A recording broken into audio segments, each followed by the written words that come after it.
वेदों को याद करने का सबसे आसान तरीका मैं आज आपको बताऊंगा। सबसे पहले वेद संस्कृत भाषा का एक शब्द है। इसका अर्थ होता है ज्ञान का भंडार। इसका रचयिता अपरुषेय है, मतलब किसी पुरुष ने नहीं किया है, इसका संकलन किया गया था।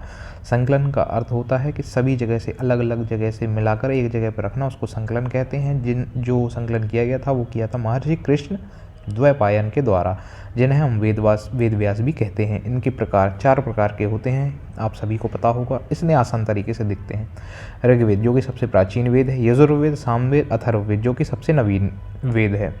अब इन 4 वेदों का उपवेद होता है। ऋग्वेद का उपवेद होता है आयुर्वेद, यजुर्वेद का उपवेद होता है धनुर्वेद, सामवेद का उपवेद होता है गंधर्ववेद, अथर्ववेद का उपवेद होता है शिल्पवेद। अब ये जो उपवेद हैं इनके रचयिता कौन थे? तो इनके रचयिता थे धन्वंतरी, धनुर्वेद के रचयिता थे विश्वामित्र, गंधर्ववेद के रचयिता थे भरत मुनि, शिल्पवेद के रचयिता थे विश्वकर्मा। अब ये जो वेद हैं, ऋग्वेद को पढ़ने वाला जो पुरोहित कहलाता है उसको कहते हैं होता या होत्र।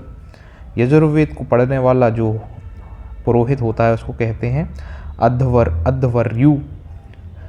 सामवेद जो पढ़ने वाला होता है पुरोहित उसको कहते हैं उद्गाता, और अथर्ववेद के पढ़ने वाले को कहते हैं ब्रह्मा। अब इसके अंदर जो है मंडल होते हैं 10।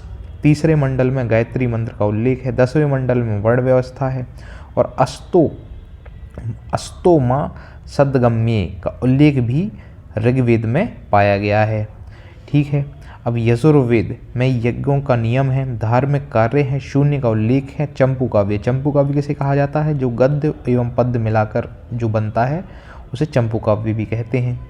ठीक है। अब उद्गाता, उसके अंदर क्या है? भारतीय संगीत का जनक कहा जाता है इसे। 7 स्वरों का उल्लेख भी इसमें है। और तीसरा ये है कि इसको सबसे कम महत्व वाला वेद भी कहा जाता है।